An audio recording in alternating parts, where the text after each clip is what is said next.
Hello friends, welcome to another Ask a Bhante. So I have a question this week from Susan, and the question is, why is it important to meditate the 4 ways? Sitting, standing, walking, and lying down. So we see in many places where the Buddha talks about having sati and sampajanya. Sati is mindfulness and recollection. Sampajanya is clear comprehension. To be clearly aware and understand at a deep experiential level what you are experiencing. And so when the Buddha gives the stock phrase of sampajanya, he'll say, whether standing, walking, sitting, lying down, stretching the limbs, going here and there, eating, even going to the bathroom, one should act with sampajanya, with clear comprehension. This is a hint to why it is important to think about all 4 postures. The important thing to understand here is that we want to develop the mind state, the mindset, develop the habit that no matter what we're doing, no matter what posture we're in, no matter we're sitting down to follow our breath or driving or working or whatever, we can implement satipatthana. We can implement the foundations of mindfulness, no matter what posture we're doing. Now, obviously, when you're walking, if you're walking, I'm going to practice practice meditation during my walking, and I'm going to go like this, and I'm going to close my eyes and just follow my breath, and I'm just going to walk. No, that doesn't work. You're going to smack against the wall, or if you're doing it outside, you're going to step into the street and you're going to get killed. That's not what this is talking about here. When we're sitting, right, or lying down, or even standing, we can practice closing our eyes and following our breath. But when walking, not so much. So it's not to understand that, Buddha means that you should do this one thing and you do it across all 4.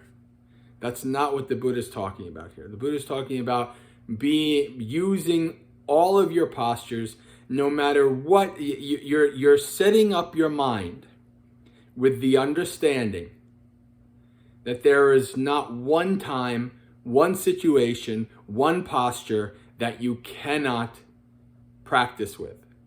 It's all practice, all the time, as long as you're awake.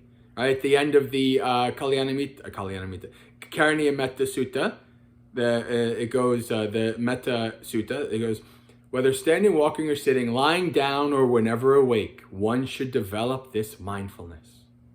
This is called divinely dwelling here. That is the key mindset right there. As long as you're conscious, as long as you're awake, then you can practice. Then you can implement the teachings. Whether it's Anapanasati, mindfulness of breathing, Satipatthana, the foundations of mindfulness. Whether it's Sila Nusati, reflection on your good deeds, Marana Nusati, reflection on death.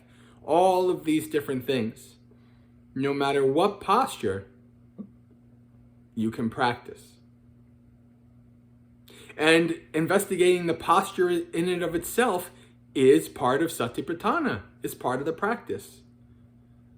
To be clearly aware of this posture. What does it feel like to be sitting? Right now I'm sitting cross-legged on a hardwood floor with only my sangati, my third robe there. Right? So what does that feel like? Well, what would it feel like if I was sitting on a cushion? What would it feel like if I was sitting on a big comfy couch? Right? All of these have different experiences. All of these have different different experiences, different sensations, feelings, etc. And now what if I just went for a walk for about 45 minutes and I can investigate that experience? Maybe I'll lie down to take a nap. And until I pass out, I can investigate lying down, observing the posture in and of itself. And so these 4 postures that the Buddha gives are postures for investigation. And it's not just those 4 postures. I'm sure, when you're doing yoga, you're probably doing all kinds of postures, maybe like maybe it counts for like half standing, half lying down or sitting down or whatever. There's all kinds of different postures. And in all of those postures, we can develop sati and sampajanya.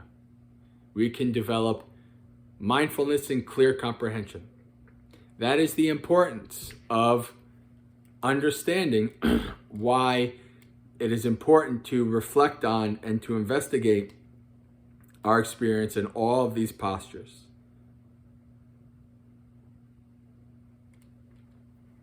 Yeah, it's a pretty simple, straightforward question.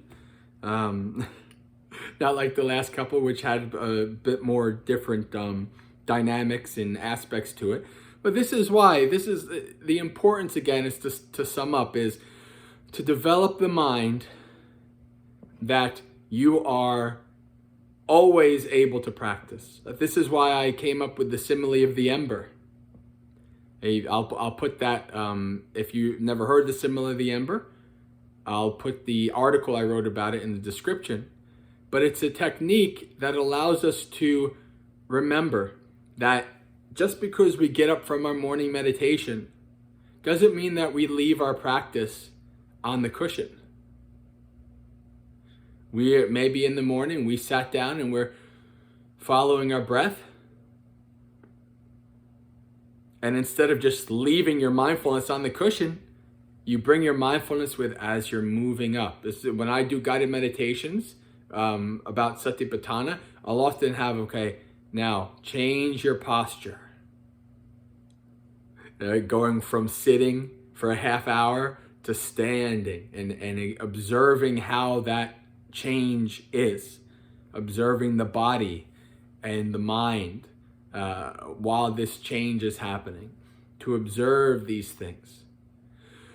So when you get up in the morning, as soon as you're conscious, you can practice. And you get out of bed, you stand up, you can practice. You go to the bathroom and you sit down and you can practice.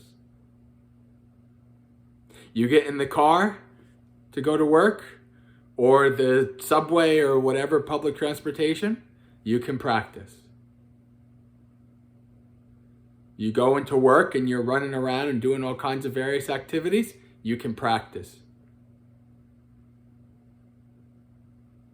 You go home and you're, doing things with the kids and the family, you can practice.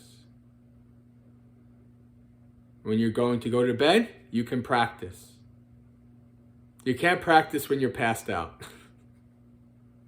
But you can practice any other time. This is the mindset to develop. That there is never a time that you can't practice. That you can investigate. There's never a time that you can't apply Satipatthana, foundations of mindfulness. There's never a time. You can always do so. Always. Because there's always stuff to investigate. There's always things to understand.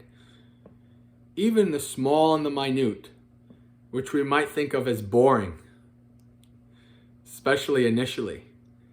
Neutral feelings that we are bored of, that we don't pay much attention to. And then all of a sudden you start to pay attention and you can see so many things. You can see so deeply.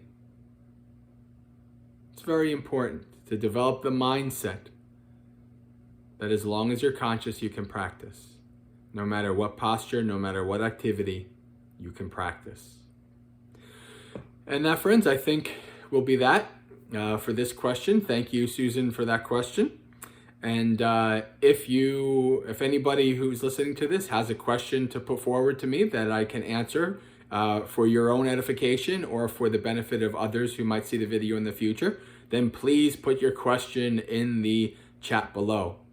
So thank you very much. Suki Hotu, may you be happy. Practice well and be well.